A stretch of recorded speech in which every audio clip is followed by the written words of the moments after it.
Então disse Jesus aos seus discípulos: Se alguém quiser vir após mim, renuncie-se a si mesmo e tome sobre si a sua cruz e siga-me. Porque aquele que quiser salvar a sua vida, perdê-la-á, e quem perder a sua vida por amor de mim, achá-la-á. Pois que aproveita o homem ganhar o mundo inteiro se perder a sua alma? Ou que dará o homem em recompensa de sua alma? Porque o Filho do Homem virá na glória de seu Pai com os seus anjos, e então dará a cada um segundo as suas obras. Em verdade vos digo que alguns há, dos que aqui estão, que não provarão a morte até que vejam vir o Filho do Homem no seu reino.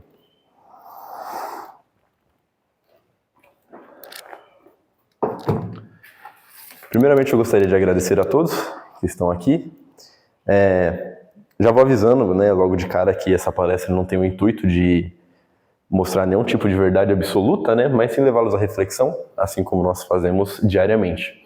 Essa palestra vem mais como uma biografia, né, do nosso amado irmão Chico Xavier. Só que antes de nós falarmos dele, eu pretendo falar um pouco a respeito do surgimento do Espiritismo, né, tanto na França, onde começou, quanto aqui no Brasil, né. Por que isso? Porque eu acredito que estudando o passado das coisas, a gente consegue entender o presente delas, né? E quando nós vamos falar do Espiritismo, né, nós vamos a pensar logo na religião, né? Aqui no Brasil, o Espiritismo é retratado como a religião espírita, né? E o famoso kardecismo, né?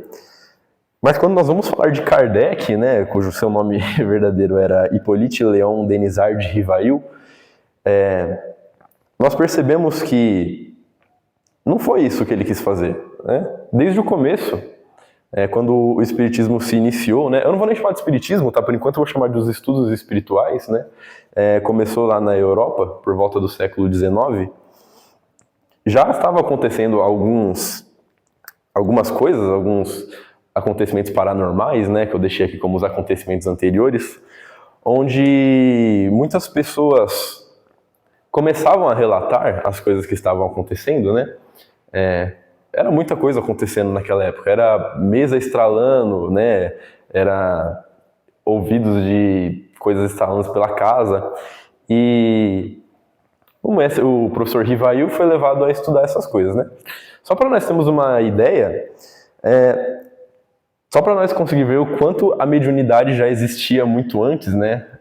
Eu acabei estudando sobre um cara chamado Emanuel Swedenborg, né? Ele nasceu lá por volta de 1688, tá? Então, só para nós termos uma ideia, o Espiritismo surgiu ali por volta de 1857, e esse rapaz aqui é de 1600, né? Então, olha o quão antigo isso era, né?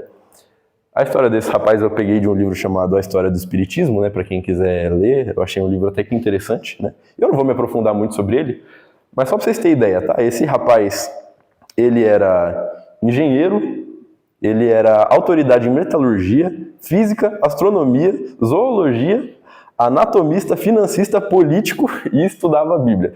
Ele era muito inteligente, assim. O pessoal fala que diz o livro que naquela época nunca se viu tamanho amontoado de conhecimento em uma única pessoa, porque ele era um gênio, assim, né? O livro diz que ele era um emaranhamento de conhecimentos exatos de susceptível aquisição do seu tempo. Então ele era muito aprofundado em tudo, né? Em todos os conhecimentos da área da ciência. E diz o livro que ainda quando ele era menino, ele começou a ter algumas visões, né, sobre o mundo espiritual.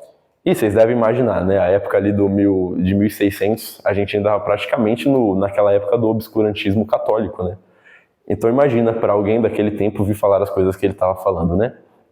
Ele começou a falar sobre... Tem uma frase que eu peguei do livro que ele disse assim, ó: Desde a primeira noite, quando o mundo do céu e do inferno se abriram para mim, eu encontrei muitas pessoas do meu conhecimento e de todas as condições. Desde então, o Senhor abriria os meus olhos do meu espírito para ver perfeitamente desperto o que se passava no outro mundo e para conversar em plena consciência com os anjos e espíritos.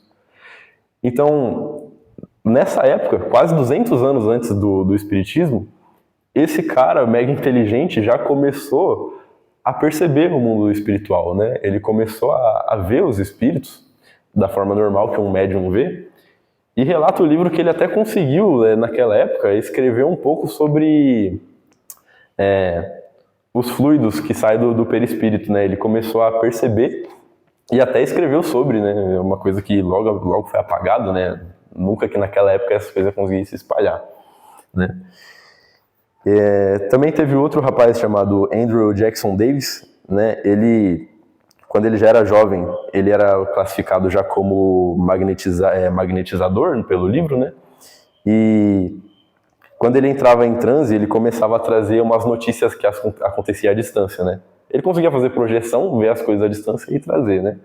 Ele nasceu ali por volta de 1826. Então isso já mostra para nós como que os médiums e essas coisas não passou a existir no acontecimento do espiritismo, né? Já acontecia muito antes, tem vários relatos. Só que os acontecimentos que fez o Kardec começar a estudar, né? Vou chamar ele de Rivail por enquanto, tá? Que até esse momento ele não se chamava Kardec. Era certas coisas que estavam acontecendo ali no seu tempo, mais ou menos por volta de 1850. Como, por exemplo, teve o caso das irmãs Fox, tá? Era uma família de fazendeiro, né? Os Fox. E as duas filhas, né? As duas meninas, uma de 14 anos e a outra de 11, a Margaret e a Catharine, elas começaram a perceber na casa que elas tinham se mudado muitas coisas acontecendo, estalos batendo, né? Só que teve um dia que isso começou a se tornar muito forte, muito frequente, e aí elas começaram a perceber que tinha um certo nível de inteligência nas batidas, né? Então elas começaram a tentar conversar com essas batidas, né? Isso foi ali por volta de 1848, né? E diz que elas diziam assim para a força, Senhor Pé Rachado, faça o que eu faço. Aí elas faziam um barulho assim, tipo 2 barulhos, e aí o espírito repetia os 2 barulhos exatos, né? Infelizmente a história dessas irmãs não é nada boa, não é nada agradável, né? Elas ganharam muita fama por causa disso e elas acabaram se perdendo no mundo do álcool. E as duas acabaram desencarnando assim, né? Como extrema pobreza e alcoólatras, né? Por causa da fama que elas ganharam, né? E também teve nessa mesma época o caso das mesas girantes, que aí aconteceu por volta de 1850 mesmo, né? E isso já estava sendo muito falado lá na Europa, né? Na França, na Alemanha, na Itália. E o que acontecia é que as pessoas se sentavam em volta de uma mesa, elas colocavam as mãos em cima da mesa e a mesa começava a flutuar, levitava, girava, né? E isso foi motivo de muita piada, né? Muita gente levava como brincadeira. Até tinha pessoas que aproveitaram disso para ganhar dinheiro na época, né? Apresentavam em palcos a mesa voando, só que era coisa falsa, né? E foi um amigo do Rivail, que ele chamava Sr. Forcher, ele começou a apresentar essas coisas, esses acontecimentos para o Rivail. Justamente porque ele sabia que Rivail era inteligente, né? E quis mostrar para ele, para ver se ele conseguia perceber alguma coisa, né? Nós não sabemos muito sobre Rivail, eu percebi, né? Porque até no filme relata ele como uma pessoa que era só um professor que começou a estudar, né? Mas quando a gente vai estudar sobre ele, a gente consegue perceber o nível que ele era, porque diz que quando ele tinha uns 10 anos, ele foi enviado para a Suíça para estudar lá numa escola chamada Yverdon, né? E quem dirigia essa escola era o Pestalozzi. Pestalozzi, para quem não sabe, é conhecido como o pai da educação moderna, né? Porque o Pestalozzi foi o que revolucionou aquela ideia de que a educação não tem que ser dirigida para um grupo só de pessoas, né? Igual era na época, né? Pestalozzi renovou toda a educação da época. E Rivail era um discípulo dele. Diz o livro que Rivail era um dos discípulos mais bem falados de Pestalozzi, né? Então, ele tinha um nível muito grande de conhecimento na época, né? Falam no livro que ele era profundamente... ele estudava bastante sobre a educação baseada na razão, na moralidade e no desenvolvimento do ser humano. Então, vocês já conseguem imaginar qual era o nível de Rivail, né? E por causa desse seu amigo, o Sr. Forcher, ele aceita ir participar de uma dessas reuniões, né, das mesas girantes, por exemplo, justamente porque ele era extremamente cético, né? Ele era aprofundado nos estudos e ele não acreditava de forma alguma que isso poderia acontecer, né? Ele falava que ele só vai acreditar no dia que provarem que as mesas têm nervo para sentir e mentes para pensar, né? E nisso ele frequenta a casa lá de uma família. Isso aconteceu por volta de 1854, tá bom?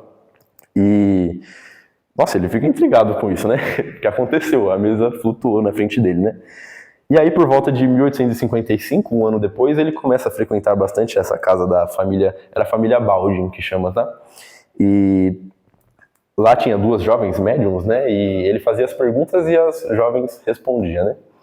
Aí ele começou a perceber e comparar, né, as respostas que essas médiums davam com as respostas de outros médiums em volta do mundo, né? Que respondiam as mesmas perguntas. E ele percebia que o mesmo nível de moralidade, no nível da fala, das respostas eram iguais, né? Então ele percebeu que era realmente o mesmo espírito que estava ali falando, né? E com tudo isso, lá no dia 18 de abril de 1857, é criado pela primeira vez o Livro dos Espíritos, né? Que foi quando o professor Rivail começou a juntar todas essas informações que ele pegava com os médiums e juntar em um único livro, né? Nossa, vocês imaginam para a época como que foi, né? Trazer um novo conhecimento na época que o catolicismo ainda reinava, né? Então teve muita briga naquele tempo, né? O catolicismo foi, naquela época, pelo que eu fiquei sabendo, eles compraram muito o Livro dos Espíritos de forma anônima para queimar o livro escondido, para que assim tivesse menos estoque do livro para as pessoas, né? E isso aconteceu, só que tendo isso em vista, de que Kardec conseguiu reunir todas essas coisas, todos os conhecimentos e formar um livro, nos leva a refletir, né? Por quê? Porque Kardec, né, sendo que ele nem era médium, né, ele era só um professor, por que naquele tempo, né, por que aconteceu antes, já que nós vimos que já existiam médiuns até 200 anos antes, e há muito antes, né? Por que nessa época, né? Se a gente pesquisa sobre isso, a gente quase não acha, né? Então, o que eu trouxe aqui é o que diz as fofocas espirituais, né? De que, naquela época, a espiritualidade começou a prever que, por conta dos acontecimentos políticos da época, o mundo poderia entrar numa guerra, né? Então, o plano da espiritualidade, para se evitar a guerra, foi a de mandar 2 espíritos para a Terra. Um desses espíritos, ele viria com o seu dom da fala, né? E através do seu dom da fala ele entraria na política, e sendo um espírito iluminado que ele conseguiria criar ali uma Europa unificada, e esse segundo espírito criaria juntaria todos os estudos espirituais, e através desses estudos, né, reparem bem nessa palavra, né, desses estudos, esses conhecimentos conseguiriam ser espalhados ali pela Europa, né? Então a Europa conseguiria evitar aquela guerra, sendo unificada e tendo a base espiritual que era para ter, né? Esse segundo espírito nós já percebemos, né, que é Allan Kardec, ele conseguiu cumprir a sua missão, só que esse primeiro espírito era o de Napoleão Bonaparte, e ele não conseguiu cumprir sua missão, né? Ele se perdeu no poder e, pelo contrário, ele fez o contrário da sua missão, né? O que era para evitar a guerra, ele conseguiu fazer uma guerra mais forte ainda, né? E é isso, é por isso que aconteceu nesse tempo, né? É por isso que foi essas pessoas, né? Kardec, pelo que fala, já era um espírito que estava pronto para cumprir essa missão, e ele conseguiu, mas infelizmente o primeiro espírito, que era o de Napoleão Bonaparte, acabou se perdendo, né? Então ali por volta de 1860, os primeiros livros espirituais começou a ser traduzido no Brasil, né? Só para a gente ter uma percepção temporal, para a gente conseguir se encontrar aqui no tempo, vamos lembrar que a proclamação da República aconteceu em 1889, tá? Então nessa época o Brasil ainda vivia o Império, né? Estava ainda no reinado de Dom Pedro II. E aquele negócio, né? O Império sempre reinou com a Igreja Católica, né? Então vocês também imaginam como que foi quando isso começou a chegar aqui no Brasil, né? Eu vou pedir para vocês, gente, vamos tentar voltar na consciência das pessoas que viviam o Brasil nessa época, né? Porque ali era a época onde uma única religião reinava sobre todas. Existiam outras, né? Tinha ali as religiões vindas da África, né? Mas era muito fraca, né? Tinha uma pressão social muito forte em cima dessas outras religiões, né? Para o catolicismo, ele era a única religião certa. Então, vamos tentar entrar naquela consciência daquele tempo e perceber que aquelas pessoas estavam, de certa forma, carentes como que fala, de conhecimento espiritual, né? Porque o que tinha de mais aprofundado naquela época era o catolicismo. E o catolicismo dizia que existia um céu e um inferno, logo as pessoas queriam o céu, né? Elas tinham medo do que poderia acontecer, mas as pessoas também já estavam quase que cansadas, né, desse reinado do catolicismo, né? Então é como se fosse que as pessoas estavam carentes, entende? Carente de fé. Não era nem carente de conhecimento, né? Conhecimento do mundo espiritual. Era carente de religião, né? Elas queriam outras coisas na quais elas pudessem se sentir conformadas, se sentir aconfortadas, né? E quando chegou o Espiritismo aqui, trazendo esses novos conhecimentos, logo as pessoas que se converteram a esses estudos se apaixonaram, sabe? Elas não viram esse estudo como um simples estudo, né? Era uma coisa completamente nova, as pessoas se apaixonaram, criaram aquele apego em cima da coisa, né? E até que, vamos dizer assim, que pro início foi bom, né? Mas mais pra frente vocês vão entender por que isso deu errado e ficou ruim, né? Então, no dia 17 de setembro de 1865, foi fundado o primeiro grupo de espiritismo no Brasil, né? Que era o Grupo Confúcio. Só que aí esse grupo já era outra coisa, né? Esse grupo já era uma coisa grande, porque ele foi legalmente constituído. E... perdão, gente, eu falei a data errada, tá? Foi no dia 2 de outubro de 1873, lá no Rio de Janeiro. E as pessoas que faziam parte desse grupo já eram da alta sociedade da corte, né? Então eles já eram pessoas bem nomeadas ali, né? Dois que eu citei aqui, dos mais importantes, foi Joaquim Carlos Travassos, né? E Bittencourt Sampaio. Esse grupo, eles foram basicamente o responsável por fazer as traduções dos 5 livros mais importantes de Kardec, né? Que é o Céu e o Inferno, a Gênese, o Livro dos Espíritos, o Livro dos Médiuns e o Evangelho segundo o Espiritismo. Se não fosse por esse grupo, Confúcio, talvez essa tradução só viria muito mais para frente, né? Eles conseguiram traduzir esses livros, então a gente deve muito a eles, né? Eles que foram os pioneiros disso. Mas, no ano de 1885, o Joaquim Carlos Travassos, que eu falei, ele mostrou o Livro dos Espíritos para um amigo dele, que o amigo dele era o Dr. Bezerra de Menezes. Né? Bezerra de Menezes se apaixonou também no livro, né? Nossa, que coisa nova, né? Ele se converteu de uma forma assim que ele se apaixonou completamente. E no ano de 1879, o Grupo Confúcio foi extinto do Brasil. Ele foi extinto por vários fatores, né? Mas eu digo assim que o principal foi a perseguição religiosa da época, né? Tinha muita pressão em cima disso, então esse grupo acabou sendo extinto do Brasil. E ali por volta de 1881, né, ou seja, 3 anos depois, alguns espíritas foram até o imperador, até Dom Pedro II, e pediu para ele tomar alguma medida, né? Alguma coisa tinha que acontecer contra isso, porque eles não estavam conseguindo evoluir, né? Não estavam conseguindo trazer os conhecimentos. E aí o Dom Pedro falou para ele, prometeu para eles que não iria mais permitir aquelas perseguições, né? Então Dom Pedro ajudou, ele permitiu.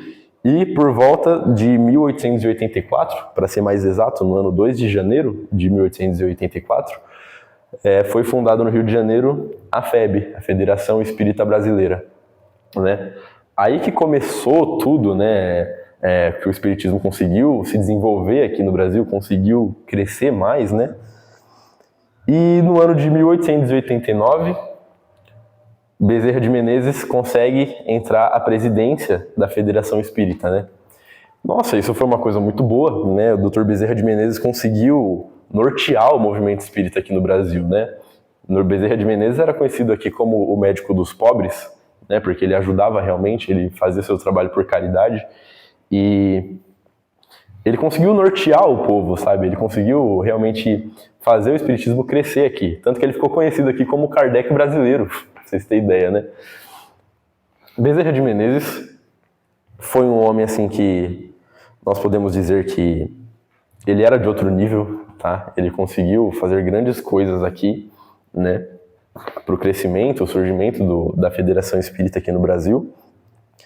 Mas nós temos que também saber, né? Nós temos que colocar esse fato de que o Dr. Bezerra de Menezes estava apaixonado também na nos conhecimentos, né?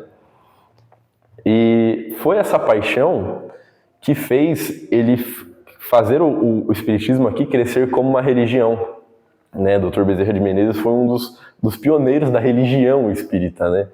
Ele parou de ver o kardecismo, né, os estudos de Kardec, como estudos. Ele começou a ver os estudos como um novo caminho de fé, sabe? Ele começou a ver como um caminho de consolo para o povo, sabe? Uma nova religião, né?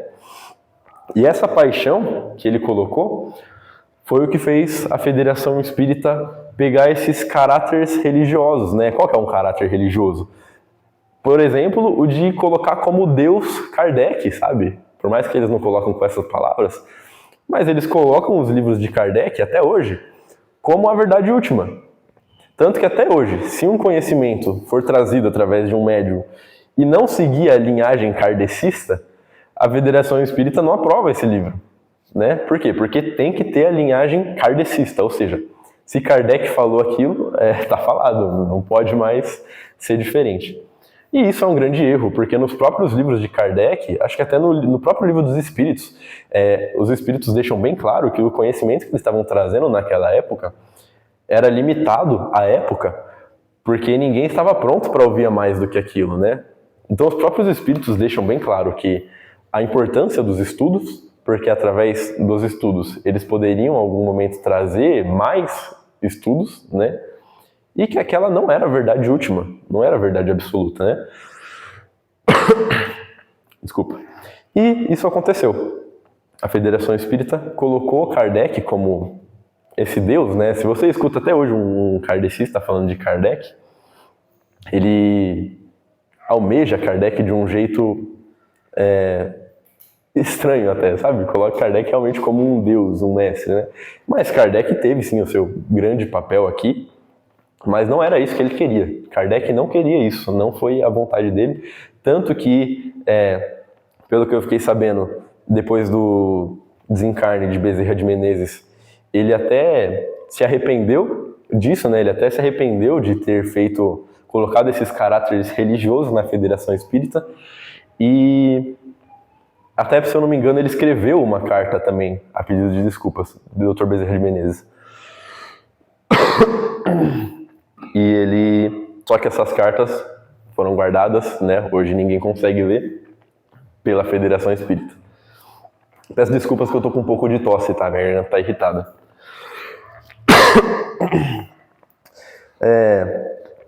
Tendo em vista que isso não era para ter acontecido, virou a religião que não era para ter virado,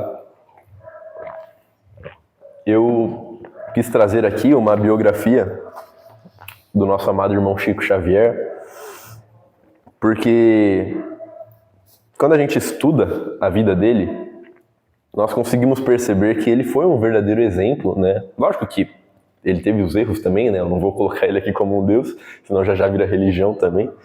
Mas ele teve seus erros também, mas que a respeito do espiritismo, ele foi um verdadeiro exemplo, né? Lógico que nós temos que agradecer a todos esses irmãos, porque talvez, se não fosse a paixão religiosa colocada na época, o espiritismo não tinha conseguido crescer no Brasil. Igual aconteceu com o grupo Confúcio, né, que acabou sendo extinto. Quem sabe, se não fosse pela paixão religiosa, a Federação Espírita também não conseguisse ter se desenvolvido, né? Então a gente dá até para refletir, né? Talvez aconteceu tudo isso com o intuito de conseguir desenvolver a religião, o conhecimento aqui, né?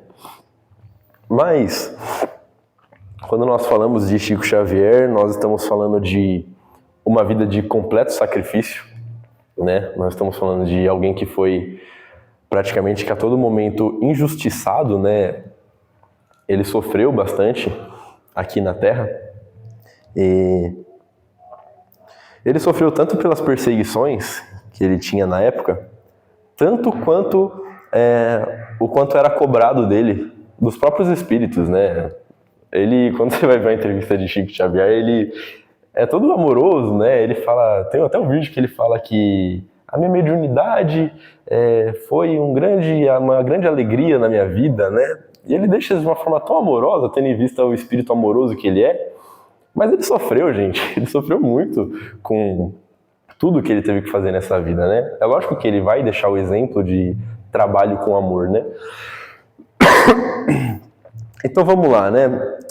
Francisco Cândido Xavier, ele nasceu no dia 2 de abril de 1910, lá em Pedro Leopoldo, em Minas Gerais, né? Aos 5 anos de idade, ele se tornou órfão de mãe, né? E assim ele foi separado dos irmãos dele, porque o seu pai tinha 9 filhos, né? Então o pai dele acabou separando os irmãos e deixando cada um com algum familiar, né? E ele, infelizmente, foi morar com a sua madrinha. E a madrinha dele era extremamente católica, né? E ele sofreu muito nas mãos dessa madrinha, tá? Tem o filme do Chico Xavier, para quem quiser assistir. Lá mostra um pouco, tá? Só um pouco, né? Por exemplo, ele tendo que lamber a ferida do irmão dele, né? Mostra também a madrinha dele espetando ele com um garfo, né? Mas a realidade foi muito pior do que isso, tá? Ele só passou 2 anos com essa madrinha, mas esses 2 anos, assim, foi extremo sofrimento, assim. Teve coisas assim que eu descobri quando eu estava estudando que eu nem quis colocar nessa palestra de tão pesado que foi, né? Ele sofreu muito nas mãos dela. E dizem que o consolo dele é que ele conseguia, em alguns momentos, conversar ali com a mãe dele, né? E a mãe dele dava um consolo para ele, falando para ele ser forte, né? Que aquilo ia passar. Então, ele tinha esse extremo amor pela mãe, né? E 2 anos depois, em 1912, o pai dele veio a se casar, né? E casou com uma mulher chamada Cidália Batista, né? E ela já era diferente, né? A madrasta dela era extremamente amorosa, até com o Chico, né? Porque ela ouvia as coisas que ele falava, por mais que ela não acreditava, ela tentava entender, sabe? Isso foi muito bom para ele, né? O Chico até deixou claro que para ele aquela foi como a segunda mãe dele, realmente, né? E já aos 17 anos de idade, o Chico começou a passar pelas experiências espirituais, né, mais fortes, né? E, por exemplo, ele acabou vendo uma de suas irmãs tendo uma obsessão espiritual, né? E ali foi o momento que ele começou a ter contato com os espíritas da época, né? Porque com isso 2 espíritas foram lá na casa dele e só que fizeram um negócio completamente feio, né? Amarrou a irmã com cordas, assim, ficou tentando fazer da forma mais católica possível, sabe? E nisso o Chico percebe o que tá errado, né? Ele desamarra a irmã e começa a falar, não, perdoa minha irmã, ela não te fez por mal, né? Porque ele já era médium nessa época, né? Ele já desde pequeno já tinha a sua mediunidade muito bem aflorada, então ele consegue perceber o que estava acontecendo, né? Só que nisso ele começa a ter mais contato, né, com os espíritas ali da época, e ali ele passa a frequentar o Centro Espírita Luiz Gonzaga, que existia ali em Pedro Leopoldo, né? Ele continuou estudando, né, e tendo suas visões espirituais, mas vamos lembrar que Chico ainda era profundamente apaixonado na Igreja Católica, né? Ele cresceu lá, né? Ele fazia tudo que tinha que fazer na igreja, né? Ele gostava daquilo, né?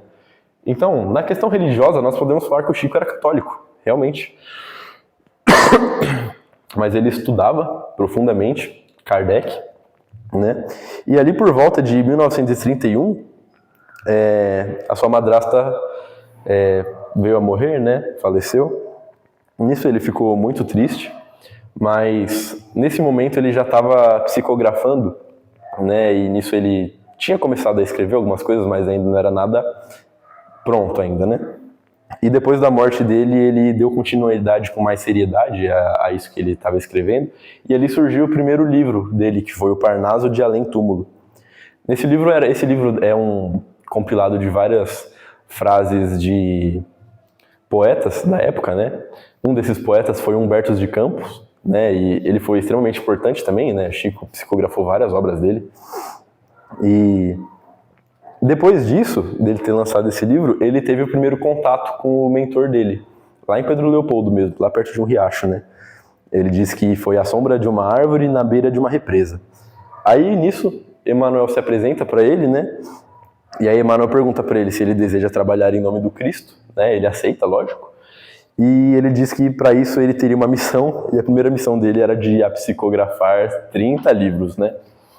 Ele ficou de cara, né? Como assim, né? Foi tanto tempo para escrever um único livro e agora vai ter que escrever 30, né? E aí nisso o Emmanuel fala para ele que ele vai ter que seguir aquelas 3 regrinhas básicas que é disciplina, disciplina e disciplina, né? Esse contato com Emmanuel é uma coisa que quando a gente estuda, é uma coisa muito linda, sabe? Estudar esse contato com Emmanuel quase mais lindo do que estudar a vida do Chico, porque Emmanuel, por mais que foi um espírito que cobrou bastante de Chico, ele era muito inteligente, sabe? Tem até uma frase que ele disse para Chico quando ele se apresenta, que foi assim, ó: eu sou aquele que tem uma missão de te guiar, te apresentando a estudar Kardec e viver Cristo. Se algum dia eu, como seu guia, me afastar de algum desses dois, ordeno-te, fico com os dois e me deixe pelo caminho. Então ele era muito lúcido, né? Ele apresentou a Chico a importância de estudar Kardec, né? Porque ele falou, viver Cristo, né? Cristo. Então, só nessa frase a gente já percebe a importância dos estudos espirituais, mas acima de tudo, a importância de viver a verdade da vida, né? Quando ele fala viver Cristo, né? Não estava falando para levar Kardec como a religião, mas sim levar como um estudo, né? E nisso Chico passa a viver a sua vida com essa disciplina dos estudos de Kardec, né? Chico trabalhou para o próximo a sua vida inteira, praticamente, né? E ele sofreu bastante, né? Ele teve várias doenças. Ele tinha um problema no olho e esse problema veio a ser muito mais desenvolvido e quando ele foi crescendo, né? E quando esse problema no olho se tornou muito forte, quando ele sentia dores que ele não aguentava mais, teve até um dia que ele falou para Emmanuel que não ia conseguir escrever, né? Ele tá morrendo de dor. Aí Emmanuel vira para ele e fala: mas você não tem outro olho? Por que você tá reclamando? Agradece, vai trabalhar. E Chico trabalhou com dor, sentindo várias dores, né? Ele teve várias doenças, várias. Eu até tinha pegado para falar, mas era tantas coisas que eu senti que nem tinha necessidade. Mas se mais pra frente vocês se interessar, eu falo também. Então, Chico, apaixonado ainda no catolicismo, mas vivendo o espiritismo, ele também sofreu bastante com as perseguições, né, que ele sofreu pelos próprios católicos, né? E pelo contrário do que diz aqueles que são apaixonados na religião, Chico disse que era louvável toda religião que te leve ao bem. E essa frase, na verdade, é do Livro dos Espíritos, né? Não é nem de Chico. Então, lá por volta de 1932, foi realmente lançado a Parnaso de Além Túmulo pela Federação Espírita, né? A Federação Espírita começou a perceber esse médium, né, o Chico Xavier, e começou a se interessar pelas suas obras, né? Só para vocês terem ideia, Chico, quando ele começou a escrever as coisas de Humberto de Campos, a família de Humberto de Campos começou a perseguir Chico, porque já que ele estava usando o nome de Humberto de Campos, e era alguém da família deles, eles começaram a querer os direitos dos livros, já que era de alguém da família deles, né? Olha o egoísmo, sabe? Olha o quanto que Chico foi perseguido até pela família dos espíritos. E só que aí nisso foi levado à justiça, né? E ele acabou ganhando, né, na justiça, e todos os direitos foi para a Federação Espírita, né? Nem com Chico ficou, né? Todos ele entregou para caridade. E nisso Humberto de Campos teve que trocar o seu nome nos próximos livros, né? Ele começou a ser chamado de Irmão X, se eu não me engano, né? Ele teve que trocar para não cair nesse negócio dos direitos de novo, né? Então, Chico escreveu vários e vários livros, e o que eu achei muito importante de falar aqui é que vários desses livros que ele escreveu, muitos não foi aceito pela Federação Espírita. A Federação Espírita pega os livros de Chico, vê quais seguem linhagens kardecistas, né? E aí lança. Os que não tiver linhagem kardecista, não lança. Porque agora não tem isso. Não é como se... mas ele está trazendo um conhecimento novo, então vamos lançar. Não, tem que ser kardecista, entendeu? Esse é o problema da religião, né? Esse foi o maior mal que eu acredito que fez a Federação Espírita, por mais que ela é uma grande precursora do espiritismo aqui no Brasil. Mas por que alguns livros podem e alguns não, sabe? uma coisa que não faz nem sentido. Eu estava vendo que muitos livros de Chico Xavier, que não foram publicados, são os livros que falam muito sobre a vida em outros planetas. Por quê? Se no próprio Livro dos Espíritos, no próprio A Gênese, fala tanto da vida em outros planetas, por que falar da vida de outros planetas não está seguindo a linhagem kardecista? Entende? E então, acaba que até pela própria federação, o Chico acabou sendo um pouco perseguido, né? Ele teve realmente uma vida completamente injustiçada, sabe? Ele sofreu de todos os cantos possíveis, de todos os cantos da religião, familiar, até de amigos, né? E das várias doenças que o atacaram durante a vida, né? E mesmo assim, ele nunca parou com o trabalho. Nunca desistiu. Sempre continuou com muita perseverança, né? Ele sempre teve muita disciplina, né? E assim ele viveu até o ano ali mais ou menos de 1975, quando ele completa os 65 anos de idade, ele anuncia que vai encerrar suas atividades mediúnicas devido aos desgastes, né, que ele já estava tendo ali, físicos, da saúde, né? E no ano de 1995, ele já tinha aqui uns 90 anos de idade, ele sofre de enfisema pulmonar, né? E aí nisso ele acaba ficando com 35 quilos, né? Ele perde muito seu peso, fica necessitado de cadeira de rodas, né? E nisso ele começa a ter perseguições até dentro da própria casa, pelos próprios familiares, né? Se tornou um idoso, né? Precisando de cuidados, aí nessa hora ninguém quer mais, né?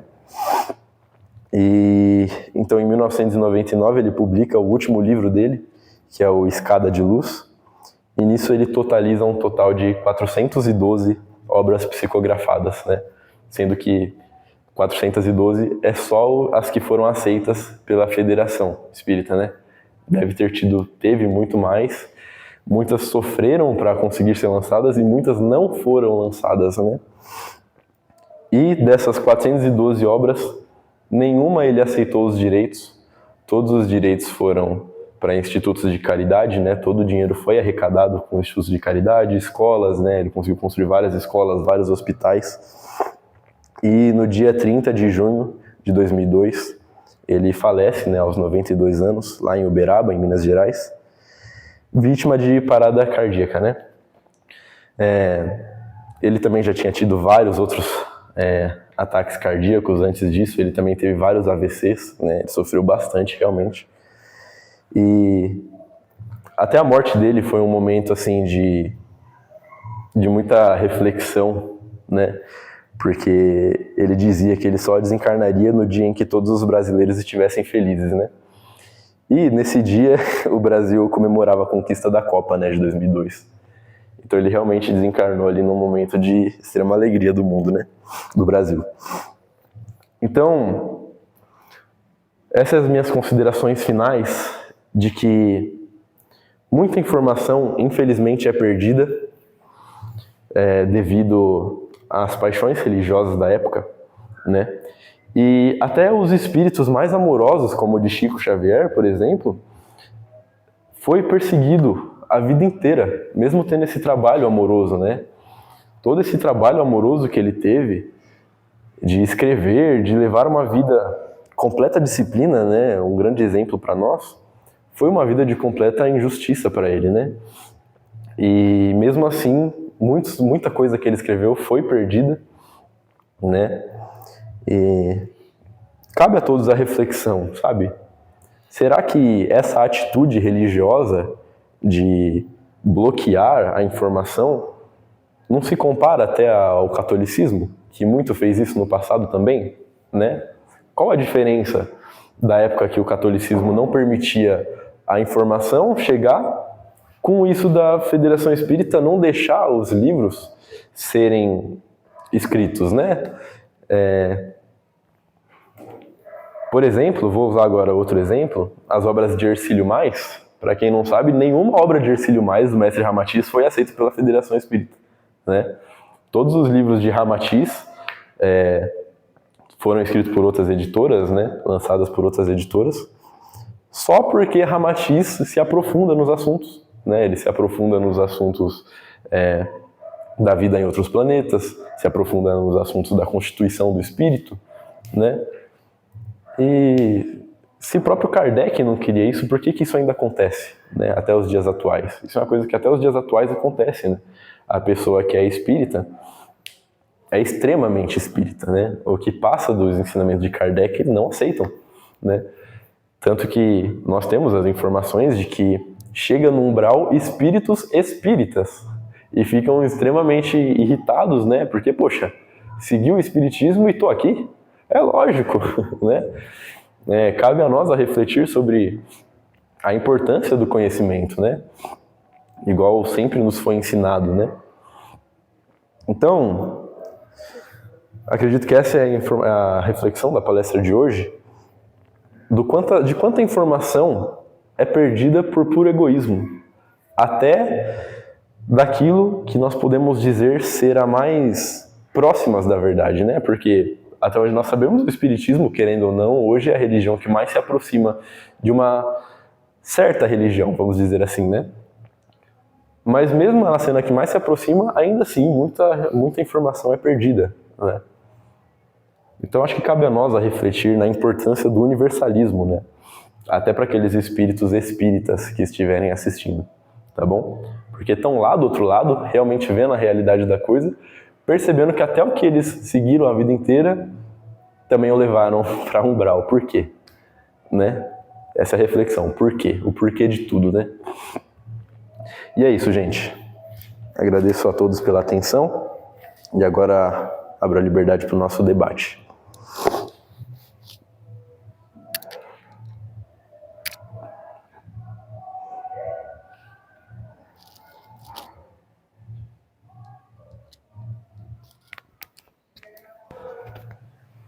Denim, obrigado pela palestra. Gostei muito do caminho que você trouxe, explicou bastante o espiritismo, algumas coisas que eu não sabia. Tipo, eu nunca tinha pensado como que chegou no Brasil, né, depois do início, com Allan Kardec. A primeira observação que eu queria fazer é sobre como deu certo, sabe, o plano de Jesus, porque lendo o livro O Brasil, Pátria do Evangelho, sabemos que Dom Pedro II veio já com essa intenção de transformar o Brasil em um lugar onde o evangelho pudesse prosperar, né? Muito interessante que parece que os três vieram juntos, então, porque veio o espírito de Dom Pedro II, Allan Kardec, certo, Allan Kardec e Napoleão. E nisso, a missão, eu vejo como a missão principal do imperador, Dom Pedro II, como de trazer a educação. Porque, como nós sabemos, a Igreja Católica prosperou muito antes disso. Por quê? Porque o ensinamento que eles passavam, ninguém sabia ler. 95% das pessoas não sabia ler. Então, mesmo que o Espiritismo tivesse chegado no Brasil sem Dom Pedro II, ninguém ia saber ler. Não adiantava muita coisa. Mas por causa de Dom Pedro II, ele tirou muita gente do analfabetismo. Então deu muito certo, sabe? O timing, né? Falar assim, a hora que chegou o livro aqui, tava todo mundo preparado para ler. E é por isso que talvez o Bezerra de Menezes caiu também nesse amor. Ele já era rico, ele já era de uma família mais rica, né? O Bezerra de Menezes. Então provavelmente ele realmente já saberia ler. Mas ele é pobre, mas conseguiu. Mas ele cresceu, né? Então, se o povo pobre do Brasil não teria condição de ler. Então, o plano de Jesus dessa época deu muito certo. É muito legal de ver isso, né?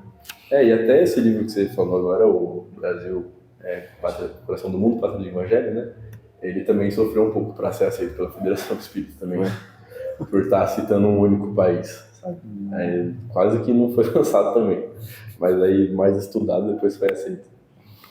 Mas, realmente, parece que foi um planejamento que teve muitas falhas, mas que a princípio está aí ainda, né? Hoje em dia o espiritismo ainda existe.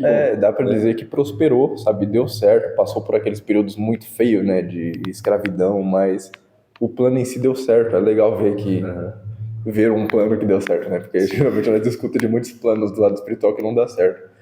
Por mais que Allan Kardec... inclusive isso é uma das perguntas que eu tinha. O Napoleão não conseguiu a missão dele, né? Ele até acrescentou a guerra.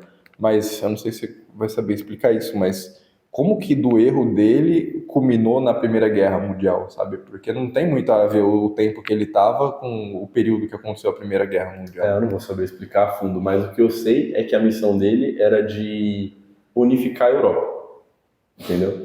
A missão dele era unificando a Europa, a guerra não poderia acontecer, porque ele unificaria a Europa e dessa unificação nasceria os conhecimentos espirituais.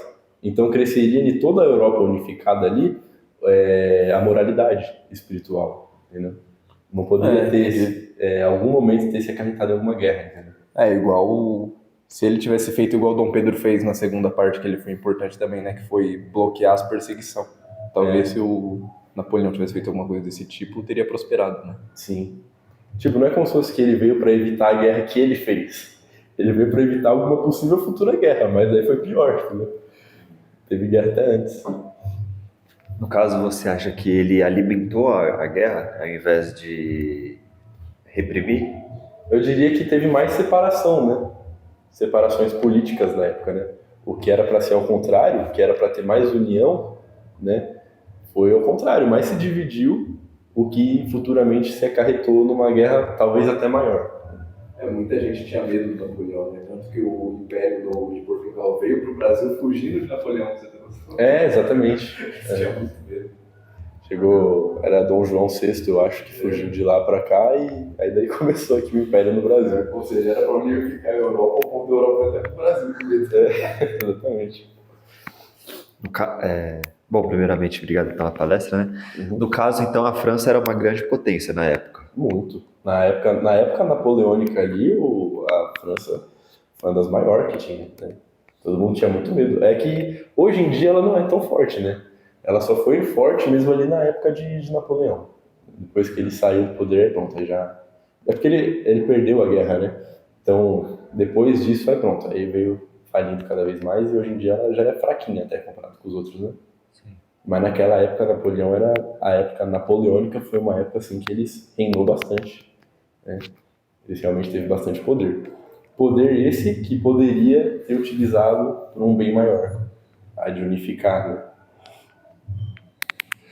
É até engraçado pensar, né? Tipo assim, que uma nação tão poderosa onde nasceu uma das doutrinas de estudo, doutrinas morais e, digamos assim, linhagens de estudos espirituais mais elevadas que nós temos hoje no Ocidente, veio a se tornar o país que é hoje, a França, né? Um país extremamente esquerditizado, totalmente de viés de esquerda, que hoje se corrompe nos seus próprios valores, né? Que valoriza muito mais a estética material do que os valores internos, né, do espírito. Pois é. Você vê como pequenos erros,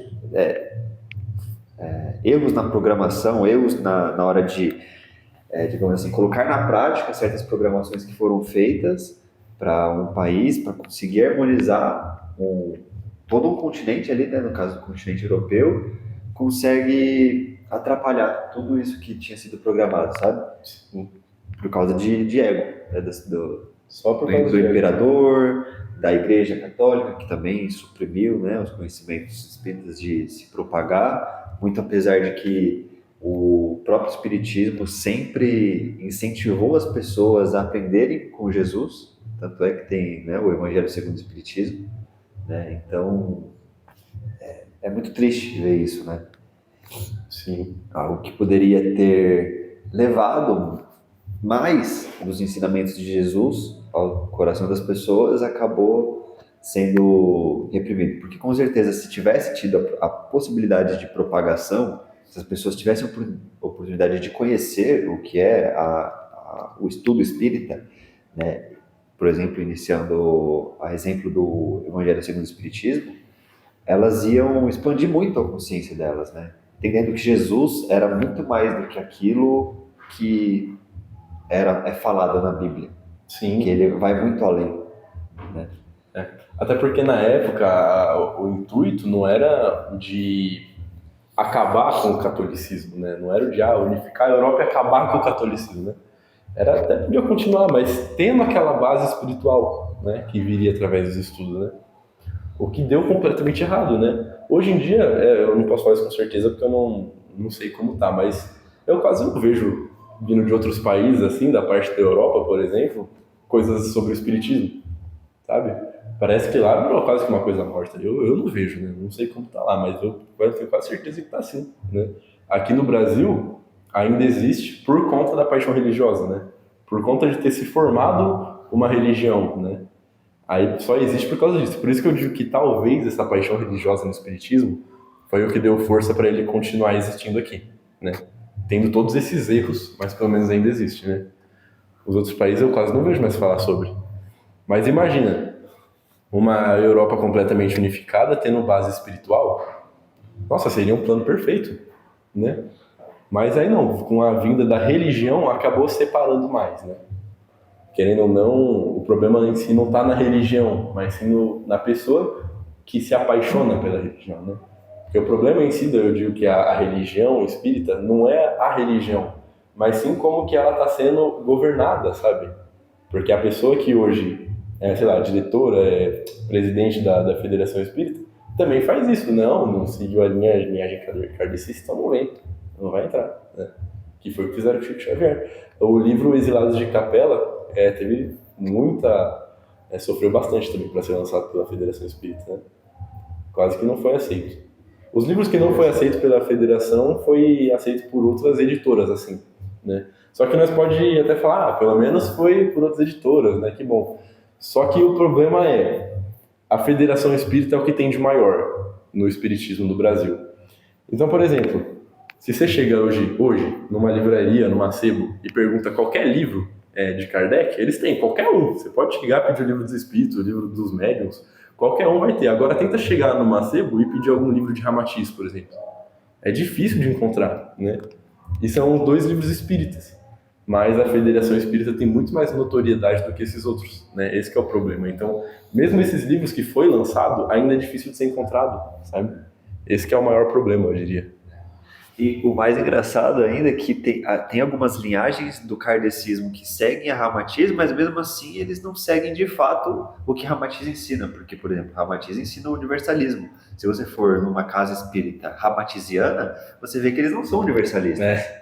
Sabe? São kardecistas ainda, né? Eles só aproveitam daquilo que é conveniente para eles. Muitos deles, por exemplo, nem se abdicam da alimentação carnívora, que é um dos pontos mais importantes que o mestre Ramatiz cita nos seus livros, no tocante à alimentação, e dizem seguir a linhagem de Ramatiz, né? Mas é muito triste isso. Sim, muito. Eu tenho uma pergunta sobre justamente esse amor que acontece em cima, sabe? Das religiões que não deveriam ser religiões. Será que deveria ser diferente com toda a força, assim, o contrário, sabe? Porque, pelo que eu entendo, quando foi lançado o primeiro livro, que foi o Livro dos Espíritos, realmente eram os espíritos que estavam preparados para isso. Já o segundo livro já estava ali, os católicos, os evangélicos, querendo colocar o seu ponto de vista. Então eu imagino que se fosse 100% aberto, sabe, do jeito que nós queríamos que fosse, isso talvez seria uma porta de entrada a coisas que também não deveria, sabe? Então será que o caminho que estamos seguindo, de um quer fazer e o outro proíbe, aí o outro vai insistindo assim para ir abrindo aos pouquinhos, sabe? Parece que em tudo acontece isso, né? Comparação nada a ver, eu estava assistindo ontem a série do Senna e eu vi que também acontece isso na FIA, né? Então, em todos os lugares vem uma pessoa que fica insistindo para ir abrindo aos poucos, assim, e aí vai abrindo. Será que tá certo? Será que esse limiar deveria ser assim? Será que era para ser mais fácil? Você fala, tipo, de alguém que é contra essa predominância de certas regras e batendo na tecla para conseguir quebrar essas limitações? Não, esse tá certo. Agora o que não deixa, entendeu? O que vai proibindo e liberando aos pouquinhos. Será que esse medo que ele tem de alguma coisa errada entrar no meio também não é até que bom, dependendo, né? Porque eu falo, o próprio Bezerra de Menezes foi assim, né? Ele tinha muito amor e no caso dele acabou sendo bom, porque não tinha o que bloquear na época, né? Só depois que teve o que bloquear. Ele, com todo o amor dele, ele acabou, acho que liberando tudo, né? Mas por causa de tanto amor também foi o que fez a Federação ser tão fechada. É isso que você falou, né? Sim. Então, eu acho que sim, Dani. Eu acho que é importante porque, pelo menos naquele início, porque querendo ou não, os próprios livros de Kardec, se eu não me engano, isso fala também no próprio livro dos Espíritos, né? Que tem sim uns médiums que ainda são iniciantes, vamos falar assim, né? Nos trabalhos mediúnicos, que não sabem ainda distinguir os espíritos que realmente têm conhecimento, né? Dos que não têm, né? Então eu entendo que o trabalho da Federação Espírita, sendo a precursora do Espiritismo aqui no Brasil, foi o de impedir que alguns médiums trouxessem informações erradas, de espíritos errados, né? Pode ter sido um problema, por quê? Porque nem os próprios espíritas sabem a informação completa para saber qual que é certo e qual que é errado, né? E aí por isso eles se baseiam só no que Kardec escreveu, né? Mas Kardec ainda não foi o que trouxe toda a verdade última do universo, né? Então é aquilo, cabe um estudo completamente aprofundado, né, para saber se pode ou não, coisa que a Federação Espírita também fez, né? Esses livros que eu falei que sofreu um pouco para ser lançado, como por exemplo Os Exilados de Capela, demorou para ser lançado porque eles teve que fazer um longo estudo, sabe, para saber se aquilo ali estava, vamos falar assim, né, certo, né, se não estava sendo trazido de espíritos que não sabiam realmente o que estavam falando, né? Só que o problema é quando essa paixão começa a se tornar doentia. Eu acho que é isso, acho que também já passou do limite, né? Porque, por exemplo, já teve o Chico Xavier, que já teve, eu imagino que foram 50 livros bloqueados, então. Porque, se eu não me engano, ele escreveu 460, mais ou menos. Né? Foi bastante, foi muito. Então, tem uns 50 livros bloqueados, já foi muito. E aí, de Ramatiz não foi nenhum, isso eu não sabia. Então, nossa, já passou muito do limite de segurança, de preocupação, né? Já tá no nível extremo deles já. Chegou no nível de paixão religiosa. Só isso tá certo e pronto, né? Virou aquilo, agora nós somos os donos da verdade. Como que pode? Os livros de Ramatiz foi lançado pela editora do Conhecimento, eu acho, chama assim, se não me engano. Aí tem outras editoras, assim, que aceitam, né? Mas, querendo ou não, a que mais tem notoriedade é as da Federação Espírita, né? Então, as que são por outras editoras quase não têm notoriedade, você quase não acha esses livros, né? Isso acho que responde a minha pergunta, que seria, será que é válido para nós, que agora nos consideramos até que membros da Ordem da Cruz do Triângulo, ter um certo amor, assim, de bloquear as coisas? Eu acho que não. Eu acho que pelo caminho que nós estamos seguindo, nós já estamos bem mente aberta, né? Acho que é possível mais nós fazer o errado, que seria deixar alguma coisa que não deveria entrar, do que bloquear. Acho que isso é o que nós estamos fazendo hoje em dia, né? Mas é aquilo, né? A gente também, até as obras de Ramatiz, a gente estuda com um certo bloqueio, vai falar assim. Tem coisa que Ramatiz fala que eu falo, não concordo muito com isso daqui não, sabe? E aí, ou seja, cabe o estudo, né? É aquilo que se fala, né? A importância do inestimável valor do conhecimento humano. É o estudo, né? Nós tem que saber ter aquela peneira e peneirar da forma correta, né? Não peneirar da forma doentia. Né? Inclusive esse livro que eu tô lendo agora, que é o Sublime Peregrino, para mim tá sendo muito difícil, sabe? Porque não bate as coisas que eu acredito que seja verdade com o que o livro está ensinando. De novo, que é naquilo de que eu acho que é o que foi passado porque era o que podia ter sido dito na época.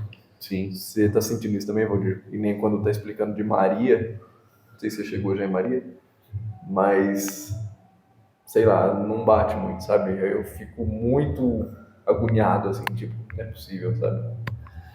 Não só com o que a gente aprendeu na Bíblia, eu tenho visto tradições lá, mas também com o próprio livro de Urântia, por exemplo. Isso, por exemplo, lá no livro Sublime Peregrino diz que Jesus ele já teve encarnações em outras existências, outros planetas, que hoje já não existem mais.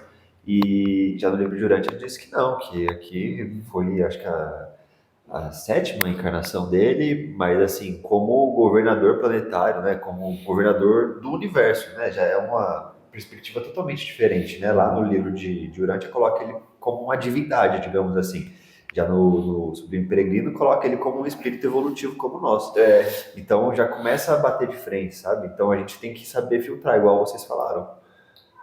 E o que bate de frente é que, na verdade, eu não acredito, o que eu levo como crença hoje, né, não que seja verdade absoluta, mas o que eu levo como crença hoje não é nenhum dos dois. Nem o livro de Urântia, nem o do Sublime Peregrino, né? Porque, pelo que eu entendo, é mais na questão da Trimurti, dele ter a primeira encarnação na Terra, né?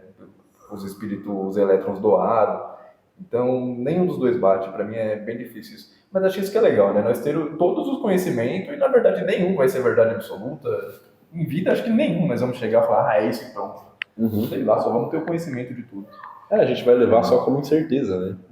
Só como base de estudo.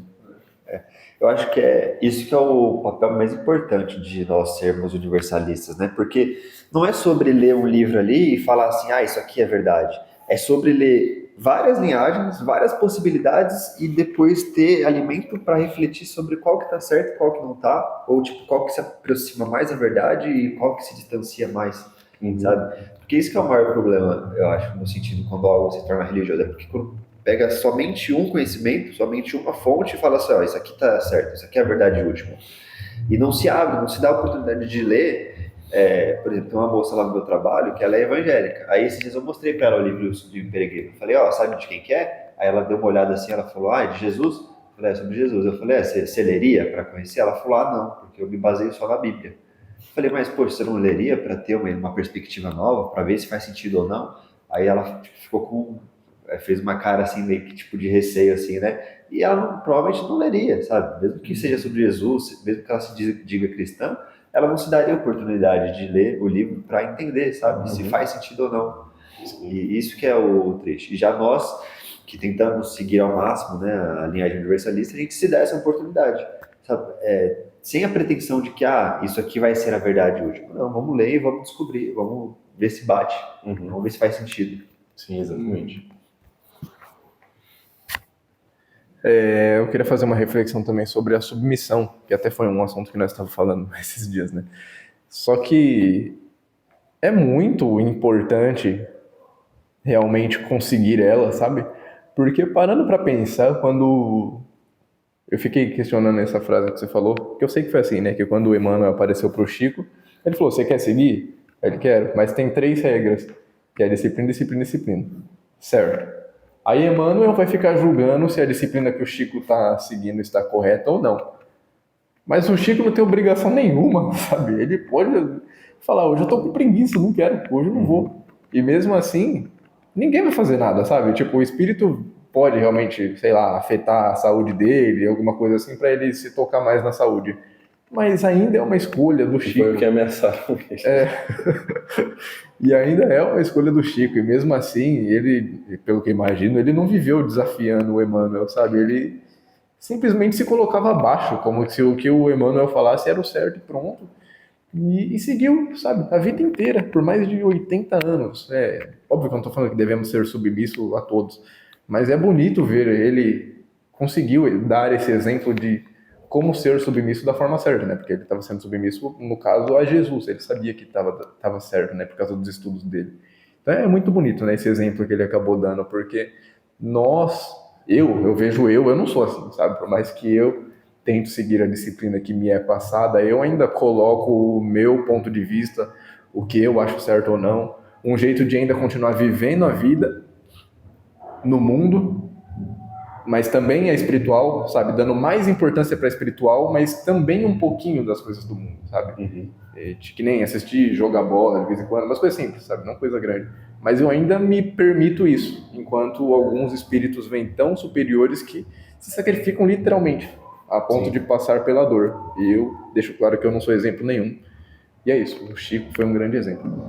Porque o Chico, ele era, assim, eu coloco assim, um verdadeiro servo, sabe? Tendo em vista que nós temos como incerteza, né, uma de suas encarnações, né? Falo que nós temos como incerteza porque até hoje nós não conseguimos provar nada disso, né? Foi só que nos contou as fofocas, né? De que em uma vida ele foi o apóstolo João, né? Então é como se fosse que ele já tinha essa vida de discípulo, né, de Jesus, né? Eu acho que isso que foi pode ter sido o maior incentivo assim para ele, porque quando ele era, vamos dizer assim, submisso, né, a essas vontades, a gente pode dizer que ele não era submisso a Emmanuel, né? Ele era submisso a Jesus mesmo. Emmanuel falou: eu vou te apresentar um caminho de disciplina e eu vou te apresentar a necessidade de estudar Kardec e viver Cristo. Só que se algum dia eu mesmo me desviar desses dois, então me deixo para trás e segue os dois, né? Então Emmanuel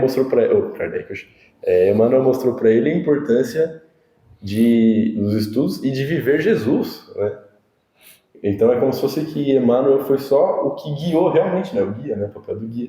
Guiou ele a ser um servo de Jesus, né? Então, mas eu também acredito que se não tivesse acontecido aquilo que aconteceu em Capela, talvez ele não seria tão submisso, sabe? Eu acho que João também influenciou bastante. Mas para viver tão submisso assim, sabe, abaixo de todos, por tantas, eu imagino que se ele teve alguma vida entre João e Chico, ele também foi submisso, sabe? Ele consegue viver isso e se ele tiver uma próxima, ele vai ser submisso de novo. Que exemplo, sabe? Porque eu vejo assim, sacrificar minha juventude parece uma coisa tão difícil, sabe? E sendo que é uma vida, será que eu seria capaz de sacrificar uma vida inteira? Sabe? E nisso nós vemos como que nós é pequeno, né? Nós não, às vezes parece que, nossa, nós sacrifica tanto, mas não sacrifica nada, sabe? Eu mesmo ainda vivo bastante do que eu quero, sabe? Enquanto alguns espíritos, como nós também fez a palestra do Yogananda, né? Sacrificaram realmente tudo, 100%. Sim, é porque eu digo que nós aqui, nós três, eu acho que falta mais desse lado do sacrifício, porque tem coisa que a gente sabe através dos estudos, né? E só que muita coisa a gente leva como incerteza, né? Agora, Chico não era assim, né? Porque as coisas, a moralidade que ele tinha, era uma coisa que ele via, sabe? Por exemplo, hoje nós sabemos que aquele que se faz de servo é que tem realmente o reino dos céus, né? Aquele que se faz de servo que está realmente acima dos outros, né? Mas isso é uma coisa que a gente sabe, né? A gente não vê, a gente não tem a mediunidade para ver um espírito evoluído, sabe? Agora, Chico, ele realmente via, sabe? Eu acho que ele conseguia ver algum espírito que viveu como servo numa vida e ver o que estava acontecendo com ele agora, depois do desencarne, né? O Chico, além de saber, ele via, né? Nos tratava de fé, nos tratava de incerteza, sabe? Ele realmente sabia o que estava acontecendo, né? Conta que as histórias que ele, quando ele ia começar os trabalhos mediúnicos, isso é uma coisa que eu ouvi, tá? Eu não tenho certeza, mas ele, antes, tipo, quando tava todo mundo ali ainda na porta dele esperando para entrar, ele saía rapidamente em psiquismo e via a necessidade de cada pessoa. E aí nessa ele voltava e aí ele sabia conversar com a pessoa, sabia o que ela precisava, sabia o nome dela, né? Tem muitas histórias assim da pessoa que foi chegar ali da primeira vez e ele já começou a conversar com ela chamando pelo nome, assim, com pessoas que conhecia ela já faz tempo, sabe? Então realmente ele tinha uma percepção muito maior dessa vida de servo, né? A gente não tem tanto, né? Isso é uma coisa que a gente leva como incerteza, né? A gente não tem provas possíveis ainda, provas suficientes, eu diria, né? Então, e por mais que temos provas, eu acho que às vezes nós mesmo meio que deixa ela de lado, sabe? Igual, agora falando do livro de Coríntios, que quando o Jesus foi nascer, ela teve aquela quase certeza de que ele era o Messias. Maria. O que eu falei? Ninguém. Só falou ela. Aí, só que ao longo, por mais que tipo ficou tão claro naquela época que muito provável seria o Messias, seria alguém grande, com o passar do tempo, né, passando 20 anos, ela já ficava na dúvida. Tinha momentos que ela nem lembrava mais.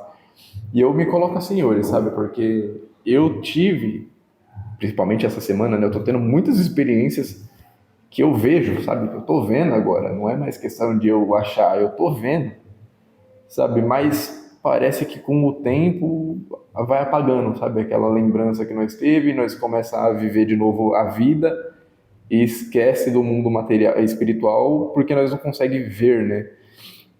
E eu acho que é isso, né? Eu acho que vendo mesmo o tempo inteiro acaba realmente dando mais força para nós. Mas aí, não sei se vocês concordam. Não é falando em questão de nós, três, mas por nós não conseguir ver e tentar manter a disciplina, talvez seja até melhor, né? Sim, Porque é mais difícil ainda, né? Porque aquele negócio, né? Qual que seria nossas obras se fosse tão simples assim, né? Para nós a dificuldade é muito maior, né? Para Chico era 3 disciplinas, para nós é 10. Então, realmente, eu acho que a gente não ver e conseguir estar realizando esse trabalho também é um feito muito grande, né? Eu concordo com essa última fala, Dani. Eu acho que a gente não ter essa mediunidade desenvolvida, essa sensibilidade, na verdade, é uma ferramenta para a gente, sabe? Para a gente se questionar, para a gente aprender mais. Porque quando você enxerga, e o caso, a maior parte dos casos de mediunidade que nós temos hoje na Terra são casos de mediunidade kármica, né? A pessoa cometeu erros na vida passada e aí elas vêm com o karma, com a mediunidade, como um karma, como um peso para a existência dela, para ela ver se ela acorda. Já no nosso caso, a gente não tendo isso, e mesmo assim, estando nesse caminho, a gente está desenvolvendo a nossa convicção na base dos estudos, sabe? Não simplesmente na base de tipo, tenho que ver para acreditar. Não, a gente está estudando e dizendo, não, vamos descobrir, vamos experienciar isso aqui para ver se é verdade. E pelo que parece, a gente está no bom caminho, porque mesmo que a gente às vezes tenha algumas experiências místicas, metafísicas, mas assim, que não, digamos assim, não comprova nada ainda, digamos assim, a gente ainda se mantém nos estudos, a gente se mantém com as nossas disciplinas, porque no fundo dos nossos corações, a gente tem conseguido desenvolver a convicção de que seguir a Jesus é o melhor caminho, né? Que aprender, que evoluir, que desenvolver uma conduta moral superior vai nos conduzir a uma existência superior. Seja ela uma existência contínua, que vai continuar após o perecimento do corpo, ou não. Então, mesmo que no final dessa existência a gente descobrisse, por acaso, que a consciência perece junto com o corpo, a gente ainda teria vivido vidas superiores, sabe? E a marca que a gente teria deixado no mundo ainda seria boa, sabe? As pessoas que tiveram contato conosco, que tiveram oportunidade de aprender conosco, teriam vivido coisas boas porque elas viram o bem que a gente intencionava fazer. Mas a gente praticamente já tem uma convicção muito grande de que a vida continua assim e que o que nós estamos fazendo aqui não é sobre construir pro agora, mas sim para o resto da eternidade. Então é o que você disse mesmo. Eu acho que para o nosso caso, que ainda precisa se desenvolver, precisa se diamantar o nosso espírito, não ter mediunidade eu acho que é o mais recomendável, sabe?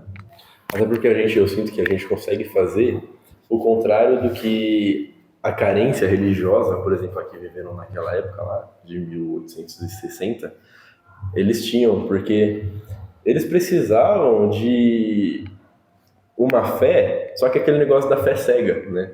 Porque eles queriam ter algo que eles pudessem acreditar, tá? Só que eles querem ter pelo menos uma mínima prova de que o que eles estão seguindo é certo. Então qualquer prova, qualquer coisinha que não seja realmente uma prova, mas sim um exemplo, tipo, por exemplo, sei lá, o padre falou alguma coisa que sem querer me lembrou de algum acontecimento da minha vida, então ele tá certo, ele sabe minha vida, sabe? Qual que é a prova disso? Não tem, mas me confirmou que ele tá certo, entende? Isso acontece muito até os dias de hoje, sabe? Nossa, fui na igreja e o pastor começou a falar um monte de coisa que eu não entendi, deve ser dos anjos. Então eu acredito que ele tá certo, sabe? Eu vi esses dias um vídeo não criticando, né, mas só usando de exemplo, de um pastor que tava com um menino do lado e o menino era o intérprete da língua dos anjos. Aí o padre falava um monte de coisa lá e o menino passava com o microfone pra ele rapidinho e o menino traduzia. O Espírito do Senhor falou que tal, sabe? E é isso, não precisa de uma comprovação, mas eu tô vendo acontecer, então deve ser verdade, sabe? Então meio que eu percebo que nós, levando tudo pelo caminho do estudo, né, a gente não precisa dessas comprovações, por mais que quando acontece a gente fica feliz, né? Mas eu sinto que mesmo se a gente não tivesse tantas essas comprovações, lembranças do astral, a gente ainda continuaria com essa convicção de que a vida continua após a morte, sabe? Eu acho Porque que também vem das outras vidas, né? Que estranho falar isso, mas essa convicção nossa de que a vida continua, já vem de outras vidas, né? Muito provável. então, Porque eu acho que teve provinhas, né? Que tá, provas muito pequenas, mas que para nós já foi suficiente por causa do estudo de que realmente a vida é uma continuação, né? uhum. E é verdade, você vê na igreja, por exemplo, que a palavra, por exemplo, é tão generalizada que de certa forma parece que consegue afetar 100% das pessoas que tá ali, sabe? Não vou falar 100, mas aí 80% das pessoas que tá ali sai de lá falando, nossa, você viu o que Deus falou? Deus falou comigo. Exatamente o que eu queria, o que eu precisava ouvir. Sendo que aí você pensa no que você ouviu, não faz o menor sentido, não tem nada a ver uma coisa com o seu entender com o entender daquela pessoa. Então é muito isso, sabe? Por mais triste que seja, nós vemos também que é de propósito, né? Hoje em dia existe até estudos de como pregar para atingir mais pessoas. É assustador saber que isso acontece, sabe? Onde que quer chegar tudo isso? Uhum. Pô, Denis, da minha parte, acho que é isso. Eu acho que eu coloco, não tenho certeza, mas eu imagino que depois de Jesus, a pessoa que eu mais tenho como exemplo é o Chico Xavier. Eu mesmo penso assim, tipo, na questão financeira, ele foi exemplo até na questão financeira, sabe? Isso que é legal. Se eu penso, eu chego um dinheiro, eu penso, caramba, o que que eu vou fazer? Aí eu penso, o que que o Chico Xavier teria feito? E ele deu alguns exemplos, né? Então nós conseguimos pensar, lembrar e colocar em prática. Acho que em tudo, todas as questões. Muito legal isso. Com certeza.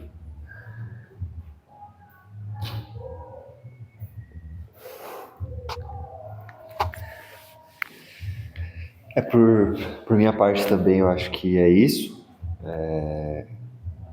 Agradeço muito pelos conhecimentos que você trouxe também, assim como o Dani falou, muitos detalhes sobre a concepção da doutrina espírita, né, e todos esses detalhes também e os fatos das restrições que eles impuseram, toda essa forma de como ela se tornou religião, eu acho que é muito importante para as pessoas verem isso, entenderem os padrões que se seguem para que um estudo, uma coisa que deveria ser mais, digamos assim, científica, acaba se tornando uma doutrinação, sabe? Uma religião, no caso do espiritismo. Para que a gente evite que isso aconteça com ensinamentos posteriores, porque com certeza ainda virão mestres que trarão conhecimentos muito importantes. E aí a gente precisa já ter esse cuidado para que não venha a se tornar religião novamente, né? Porque a gente tem sempre estar suscetível a isso, né? A esse tipo de acontecimento. Então agradeço muito e também por ter abordado a vida do nosso irmão amado Chico Xavier, que foi uma vida, como o próprio Daniel falou, um dos maiores exemplos que nós temos a seguir de épocas recentes, né? Eu acho que ele foi o espírito mais elevado que habitou o Ocidente no século passado, sem dúvidas, né? Uhum. Eu acho que vai ainda levar um tempo para a gente encontrar um espírito tão elevado quanto o Chico por aqui. Mas foi maravilhoso. Obrigado pela palestra. Eu também agradeço, Denis. Acho que trouxe, para mim foi bem profundo, assim, sabe? Senti bastante, senti como se eu tivesse em conexão com o Chico e entender mais a fundo a história da vida dele. Acho que mesmo vendo o filme eu não tinha noção de, por exemplo, que a infância dele foi pior do que eu pensava, sabe? Que as doenças do final também foi pior também, isso eu não tinha tanta noção. Então, obrigado pela profundidade, me trouxe bastante reflexões aqui. Obrigado. Eu agradeço também, gente. Para mim é até uma honra, sabe, poder falar dessa pessoa tão grande que ele foi. Porque é aquilo, né? Às vezes as pessoas, como ele, por exemplo, fazem um trabalho tremendo e futuramente são pouco lembrados, né? Lembrados de uma forma às vezes errada, né? E eu acho que é muito importante nós sempre temos essas pessoas como exemplo, tendo esses detalhes da vida, porque realmente é muito mais do que nós pensamos, né? Realmente é muito mais a fundo, né? Eu também não, quando eu comecei a ver a vida dele, eu comecei a ver várias doenças que ele teve que eu não sabia. Ele teve câncer no estômago, vários AVCs durante a vida, vários ataques cardíacos, né? O problema no olho que ele tinha, muita coisa. E com tudo isso ele continuou o trabalho com disciplina, sem parar, sabe, a vida inteira. Então, é estudando a vida dos mestres que a gente percebe que nós percebemos que somos discípulos, né? Então, eu agradeço a vocês também pelas reflexões, pela paciência de ter entendido, compreendido a palestra inteira. Também agradeço a todos que estiverem aqui assistindo pelo YouTube ou assistindo presencialmente, né? Agradeço a todo o auxílio de todos os mestres que estiveram aqui com a gente. E é isso, gente. Obrigado por tudo.